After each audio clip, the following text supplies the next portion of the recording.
Door opened and a man walked into my flower shop on a Tuesday in February. The kind of cold that makes the air hurt. He was maybe 50, heavy coat, work boots caked with dried mud. His hands were rough. He looked at the arrangements in the front window, the way people look at things they haven't let themselves want in a long time. I was trimming stems behind the counter. Didn't say anything yet. Let him look. He moved slowly through the shop, past the Valentine's displays I'd been putting together since 6 that morning. Stopped in front of the sympathy section, stubbed there for a while. Finally he walked to the counter. "Excuse me." His voice was quiet. "Are you hiring?" I set down my shears. "How old are you?" 53, he said. "I know that's not what you're looking for." I didn't say what I was looking for. "What's your name?" "Walter." "Walter Sims." I turned the name over. Nothing came. "You have any experience with flowers?" "Some." He looked at the buckets along the wall. "My mother had a garden. I used to help her before she passed. Roses mostly. Some dahlias." He paused. "I'm a hard worker. I learn fast. I won't let you down." "What happened to your last job?" "Landscaping company I worked for went under 3 months ago." "Landscaping company I worked for went under 3 months ago." He said it flat, like he'd explained it so many times the words didn't carry weight anymore. "I've got my own apartment, but I'm 2 months behind. I'm not asking for charity. I just need work." I looked at him. Really looked. The set of his jaw, the way he held himself, careful, like he was bracing for me to say no.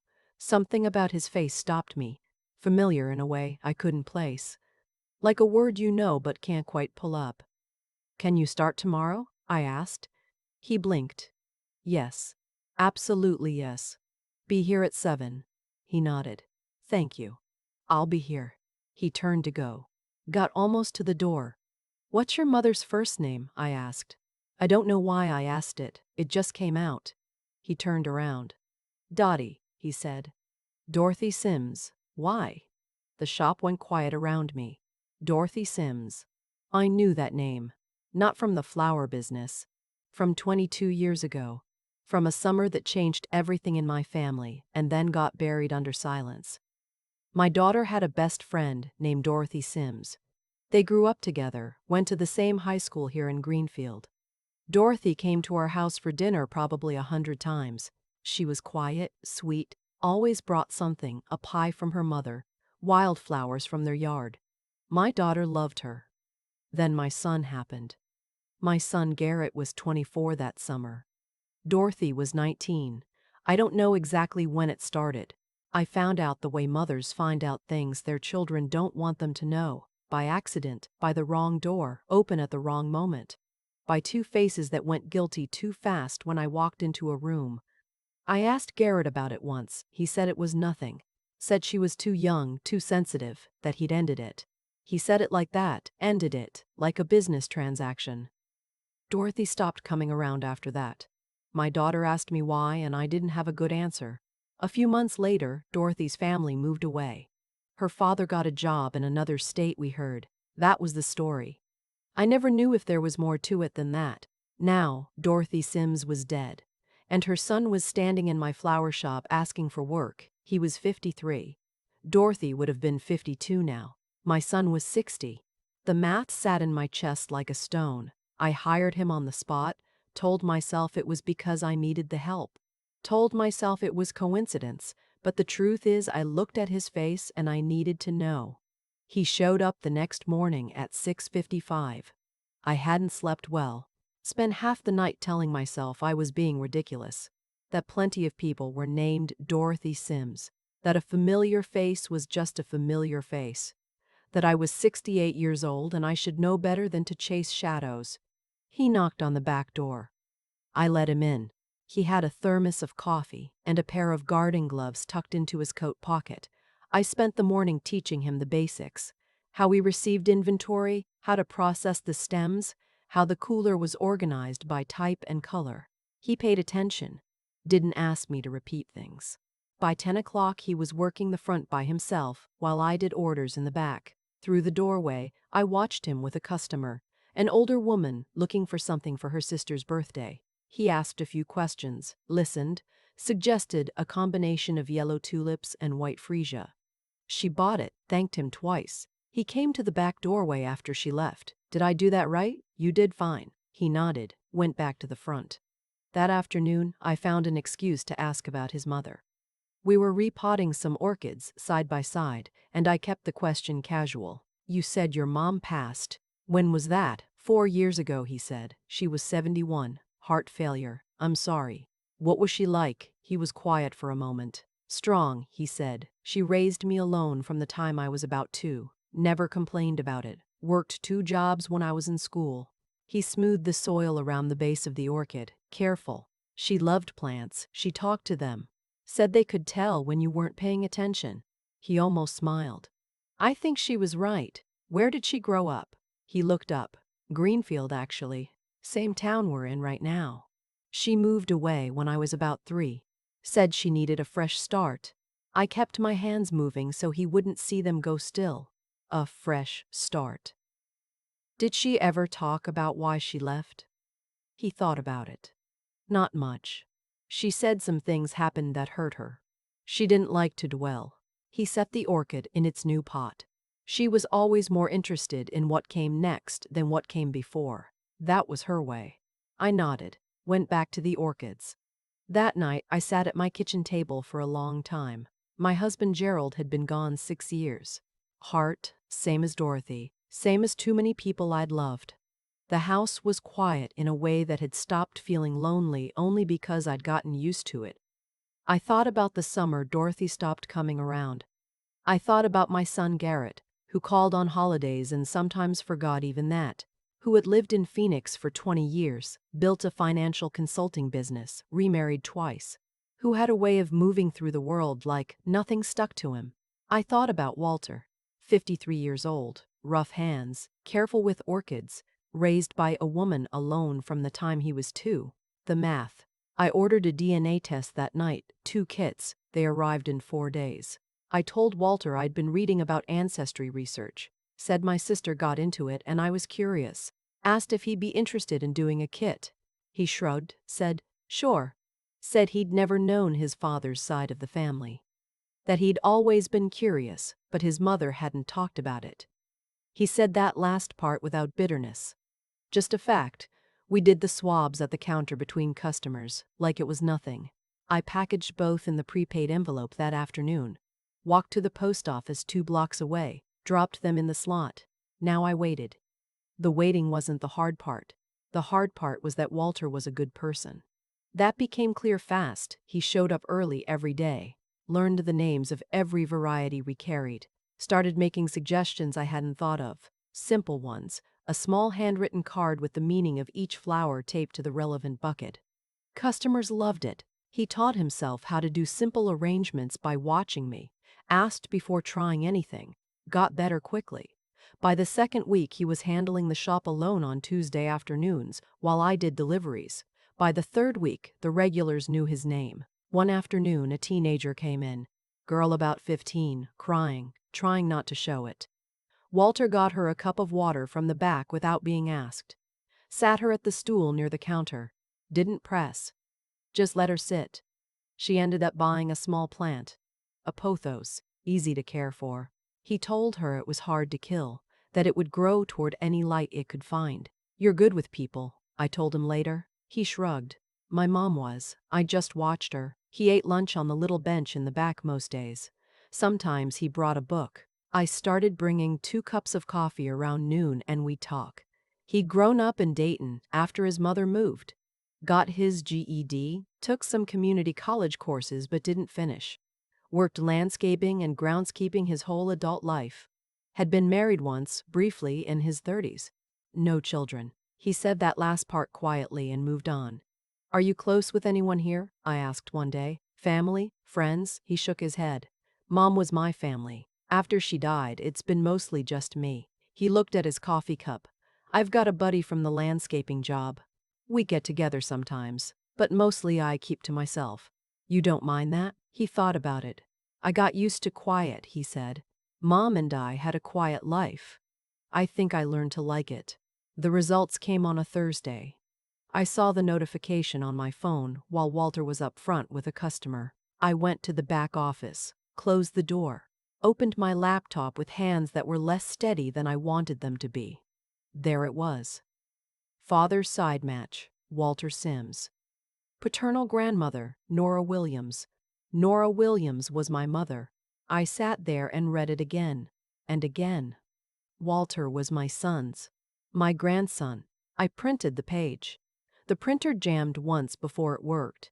I stood and waited, and when the page came out, I held it and looked at the window, and the parking lot beyond it, and the gray February sky. My grandson was in the front of my shop arranging sunflowers for a customer. I came out when the customer left. Walter looked up. "You okay? You look pale." "I have something to show you," I said. "Can you come in the back?" He followed me. I turned the laptop toward him. The DNA results were still on the screen. He leaned in. Read.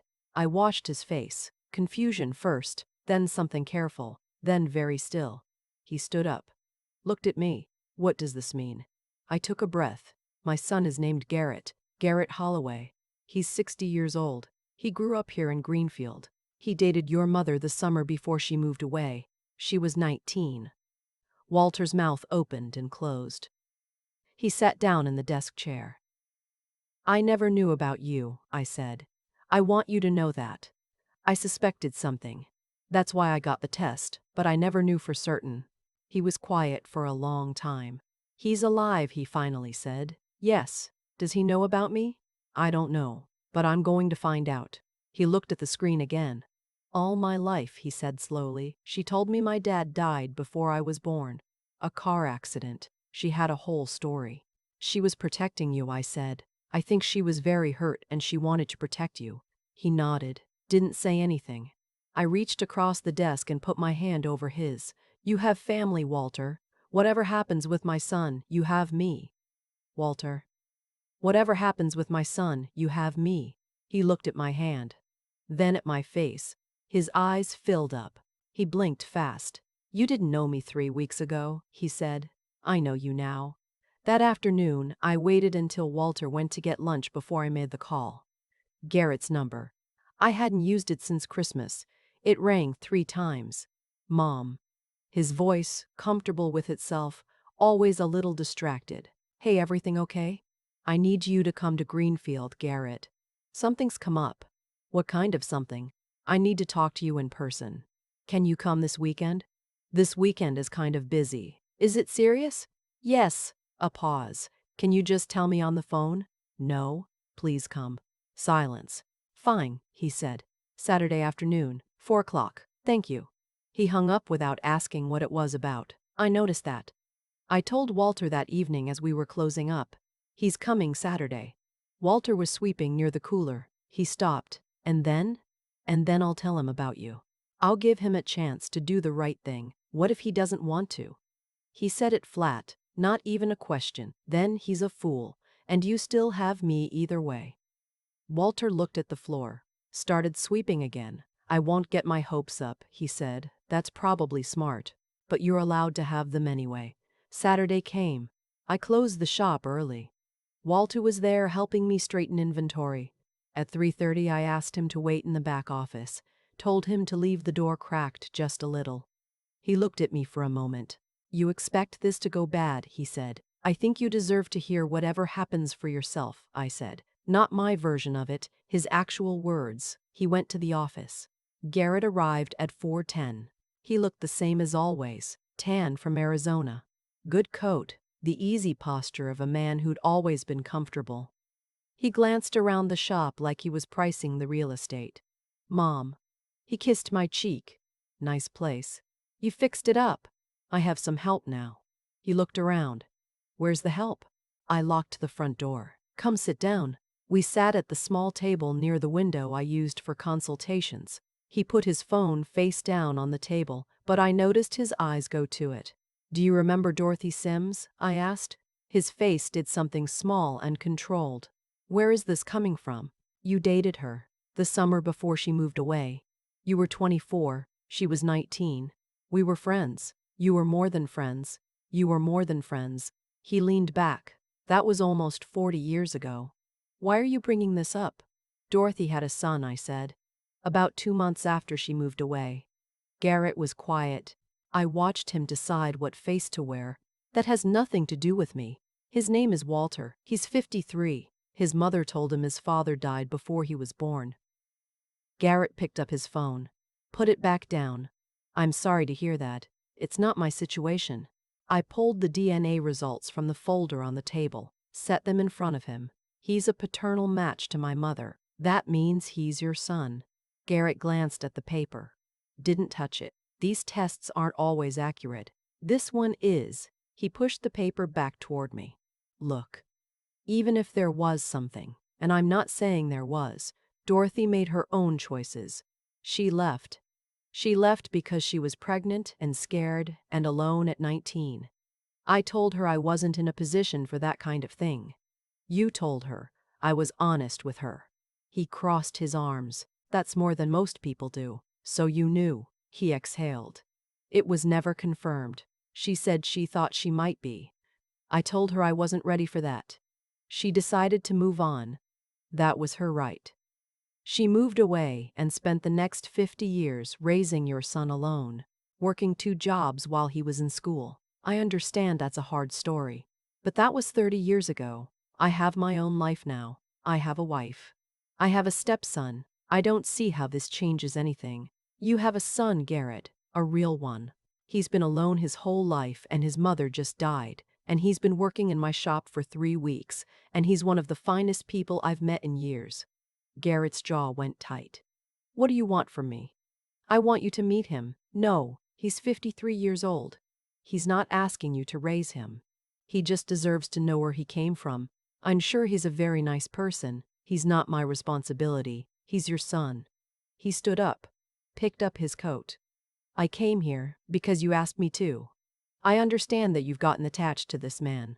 But I'm not going to walk into some kind of trap. It's not a trap. You've always done this. You always find someone to save, and then you make them my problem. That's not what this is. Then what is it? He buttoned his coat. A DNA test from some company you bought online? You don't even know if that's accurate. And if it is, it doesn't change anything I've told you. I was 24. I was honest about where I stood. That's not a crime. He's been homeless, Garrett. He was 2 months behind on his rent when he walked in here. He grew up without a father, without any of this side of his family. Because Dorothy protected him from the truth. Good for Dorothy. He turned toward the door. Don't contact me about this again, Mom. I love you. But this is not my problem to solve. He unlocked the door himself, walked out, didn't look back. I stood there, next to the table with the DNA results still spread across it. Outside, I could hear his car start. The office door opened. Walter stepped out. His face was calm in the way of someone who has had to be calm through very bad things many times. He said no, Walter said. Yes, he knew. He knew about me. Yes, he knew your mother might be pregnant. He told her he wasn't ready and let her leave. Walter nodded slowly. He sat down in the chair near the window, looked out at the parking lot where Garrett's car had been. That's a long time to carry something, he said. For her, yes. She never told me. Not even when she was sick. Not even at the end. She loved you, I said. She was protecting you from exactly what you just heard. He was quiet for a long time. Finally, he looked at me. What happens now? Now you keep your job if you want it. And I would very much like it if you'd come to Sunday dinner. He looked surprised. Really? You're my grandson, Walter. That doesn't go away because my son is a coward. He looked down at his hands. I don't know how to do this, he said quietly. Have family? I never really had it. You learn it the same way you learn the flowers, I said. One day at a time, you pay attention, you show up. He was quiet again, then, barely. Thank you. Don't thank me. Come for dinner on Sunday. I'm making pot roast. Something moved across his face, not quite a smile, but close. Okay, he said. That first Sunday dinner was quiet. He didn't know where to sit until I pointed to a chair. He brought a plant, a small rosemary in a clay pot, said he'd grown it from a cutting at his apartment. It smelled like something good. I put it on the windowsill above the kitchen sink where I still keep it. We talked about his mother mostly. Good things. I told him what I remembered of Dorothy, the pie she brought, the way she'd sit on the porch steps in summer with a book. He told me about the apartment they shared in Dayton, how she'd planted tomatoes in pots on the fire escape, how she'd worked at a hardware store for 20 years and half the customers came in just to talk to her. She sounds remarkable, I said. She was, he said. She really was. He helped me clean up after, did the dishes without being asked. Before he left, he stood in the doorway and looked at me in a way I recognized, the look of someone who doesn't quite trust that something good is real yet. I'll see you Monday, I said. Monday, he said. He nodded like he was setting it in his own mind as something solid. The months moved after that. Spring came to Greenfield, the best time for a flower shop, and Walter moved with it like he'd always been there. He learned arrangements that took me years to get right. He started handling the website, updating it with photos he took on his phone, new inventory, customer favorites. People came in because they'd seen us online. He was still careful, still quiet, still sat on the bench at lunch with a book. But something loosened in him over time. He started making small jokes. He stopped flinching when customers touched his shoulder on the way out. One Sunday at dinner, he told me about a book he was reading, a memoir by a man who'd come to writing late in life. He talked about it the way people talk about things they've been waiting to find. You should write, I said. He looked at me. I can't write. You can. I've read your plant cards. You have a way with words that's different. It isn't. He shook his head. But I noticed he brought a notebook to work the following week, kept it on the bench beside his lunch. I didn't say anything about it. My daughter knew something was going on. She lived 40 minutes away and came to the shop once a month, sometimes more. She noticed Walter right away, the way he moved like he belonged there, the way I talked to him. She pulled me aside one afternoon.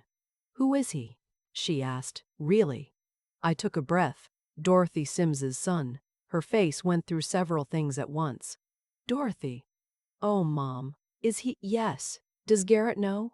Garrett came. He made his choice. She was quiet for a moment. Then she said, Does Walter know about me? Not yet. I wanted to wait for the right time. That week she came back on a Thursday unannounced, when Walter was in the back processing a delivery. I brought her to the doorway. Walter, I said, I'd like you to meet my daughter. He turned around, hands full of eucalyptus. His face went careful the way it always did with something new. My daughter's name is Ellen, I said, and she's your aunt. The three of us stood there in the back of the flower shop smelling like eucalyptus and potting soil. My daughter started crying first. She hugged him before he knew what to do about it. He stood there with his arms at his sides, and then slowly, carefully, he put them around her. This is a lot, he said. It really is, she said, laughing a little through the tears. We had Sunday dinner that week with all four of us, Ellen and her husband and their kids. Walter sat at the table in my dining room surrounded by people who shared his blood, and he was quiet but not uncomfortable. Ellen's older kid, who was 12 and obsessed with plants, attached himself to Walter immediately, wanted to know everything about the shop, everything about growing things. By the end of the night, Walter was teaching him the names of the orchid varieties he'd memorized. Driving home, Ellen texted me, He's wonderful, Mom. How did Garrett do this? I didn't answer that one. We didn't hear from Garrett, not on my birthday in September. Not at Thanksgiving, which was the first Thanksgiving I'd had with more than one person in 6 years. Walter came. Ellen's family came. There were 11 people in my house, and it was loud and warm, and I made Gerald's stuffing recipe, and burned the rolls the same way I always burn the rolls. Walter ate 2 servings and helped with dishes and then sat in the living room talking to my son-in-law about a landscaping project he was working on in the backyard. I stood in the kitchen doorway watching him. This man who'd had nothing 4 months ago.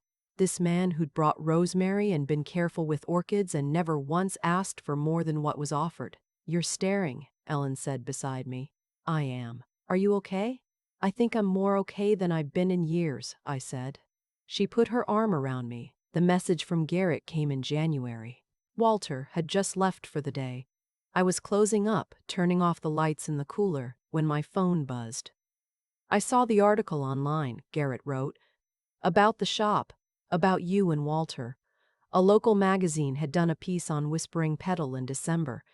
Small feature, a holiday interest story. It mentioned me by name. mentioned that I'd recently discovered a grandson, mentioned that he'd come to work for me and that the shop had grown. There was a photo of Walter and me behind the counter, both of us smiling. I should have known. He texted the next day. And the day after that, he called on a Wednesday evening. I picked up. "Mom, I've been doing some thinking," he said. "About Walter, about the situation. I was reactive when we talked. I didn't handle it well." "No, you didn't. I'd like a chance to meet him, to explain. I've been carrying this for a long time, and I think it would help both of us to talk." I listened to him. The practiced tone of it, the careful words. "What changed?" I asked. "I told you. I've been thinking." "What specifically made you start thinking?" Silence. "The article," he said finally. "I saw the piece in the magazine, the piece where Walter is doing well, where he's happy, where the business is thriving." More silence. "I'm his father, Garrett. You were his father when he was 3 months old, and Dorothy Sims was 19 and alone. You didn't choose it then. People make mistakes. Walter is not a mistake. He was never a mistake. He was a person your choices happened to. I'm trying to do the right thing here. Now you are. When there's something in it for you. That's not fair." "It's very fair," I said. "I'm going to tell you something and I need you to hear it. Walter has a family now. He has me. He has Ellen and her husband and her kids. He has people who showed up for him. If you come back into his life, it will be on his terms, when and if he wants it, and you will not use it to get anything. Not goodwill, not connections, not money, not a story you get to tell at parties about the son you found. Do you understand me?" Garrett was quiet for a long time. "Yes," he finally said. "I'll ask him," I said. "The decision is his." "Okay, don't call me about it again. I'll let you know what he says." I hung up. I told Walter the next morning. Set my coffee down. Said, Garrett reached out. Walter kept his hands wrapped around his mug. "What did he want? To meet you? To apologize," he says. Walter looked out the shop window at the February morning, a year now almost exactly, since he'd walked through that door. "He only wants to after the article," Walter said. "That's right." He nodded slowly. He asked the question like it cost something. "Do you think he's genuine?" "I think he's capable of being sorry and still not being trustworthy," I said. "Those aren't the same thing." Walter looked at his coffee. "What would you do?" "I'm not you. I can't answer that. Whatever you decide, I'll support it. But whatever you decide, it doesn't change anything here. You understand that, right? This doesn't change your job or Sunday dinners or any of it." He was quiet for a while. "I'll think about it," he said. He thought about it for 2 weeks. He told me one afternoon while we were potting amaryllis for Valentine's, which was almost exactly where we'd started a year before. "I'll meet him once," Walter said. "Just coffee. Neutral place. I need to hear what he says. I think that's reasonable. If it feels wrong, I'll leave. You can always leave." "That's your right. It always was." He nodded. Set the amaryllis in its pot. Turned it so the best side faced out. "I'm not doing it for him," he said. "I'm doing it because I've carried not knowing my whole life, and I think I need to just look at him once, put a real face to it. Then I can decide. That's the only reason you ever need." The meeting happened on a Saturday. I wasn't there. Walter told me about it that Sunday at dinner. "He's older than I expected," Walter said. "More tired." "What did he say?" "He apologized. Said he was scared when he was young. Said he'd thought about it for years. Said he was sorry about my mother." "Do you believe him?" Walter thought about it a long time. "Some of it," he said finally. "Maybe. He's sorry now. But sorry now isn't the same as anything. He wasn't there. All the years he wasn't there, he said that like he was reading from something he'd already worked out. Will you see him again?" "I don't know. Maybe sometime. But not soon. I need time to sit with it." "That's wise." He passed me the bread. It was just him and me that night. Ellen's family had a thing. And it was quiet, the way I used to hate and now sometimes loved. "I used to wonder what it would feel like to have a father," Walter said. "When I was a kid, I made up a version of him. He worked on trains. He brought me back things from the places he went." He looked at the candle in the middle of the table. "Dorothy had this old photo in a shoebox. I found it after she died. A young man, dark hair. I thought maybe it was him. I kept it for a year before I finally threw it out. Seems silly to keep a picture of a stranger. I'm sorry, I said, for all of it. For my son's choices and the years they cost you. You didn't make his choices. No. But he's mine. His failures go on my ledger too, a little. I wish I'd known.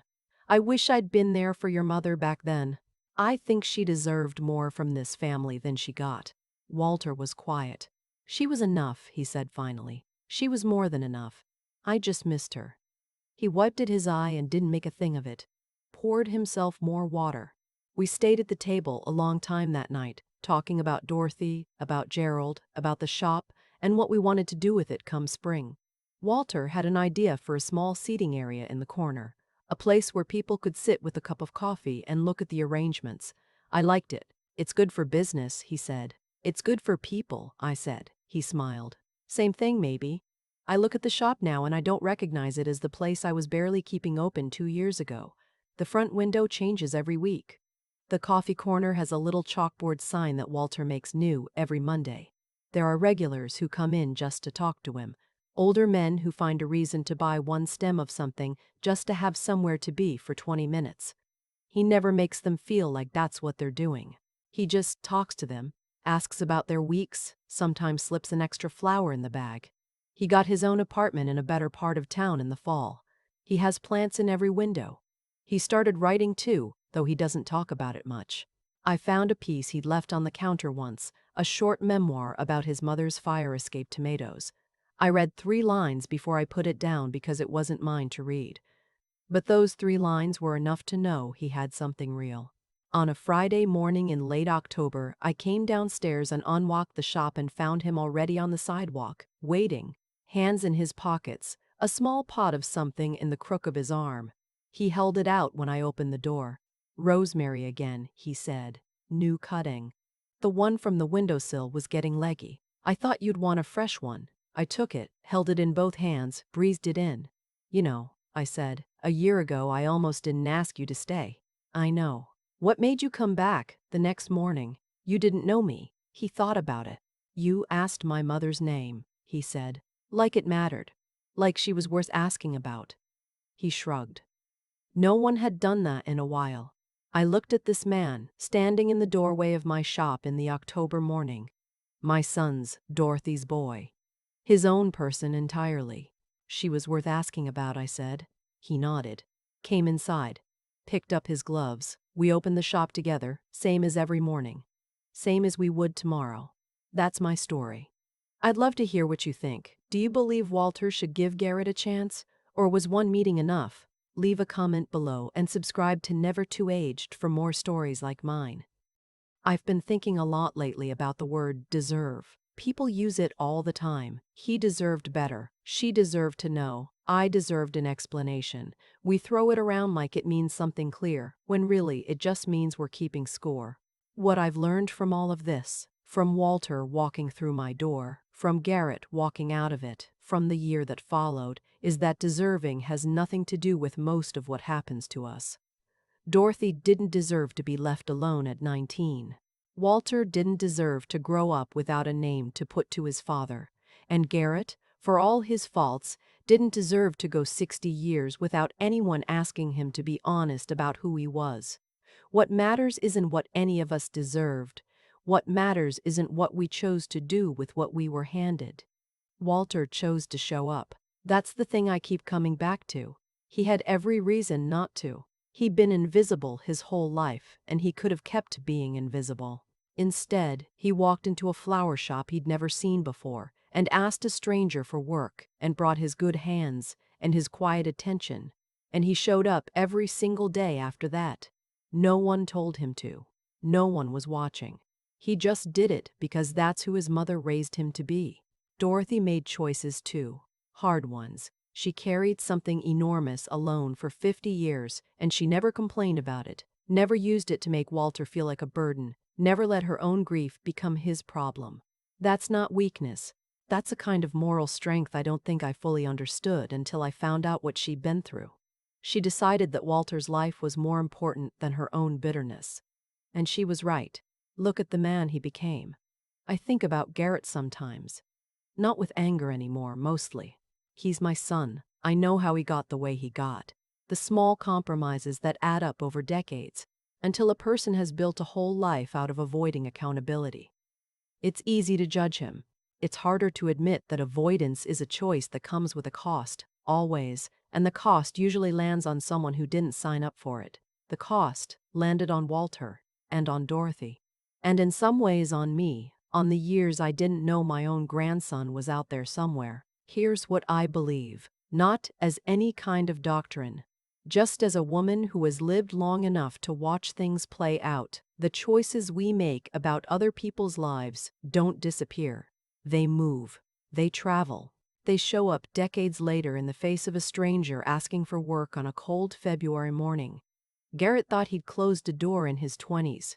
What he'd actually done was plant something that grew without him, in spite of him, and eventually knocked on my door instead.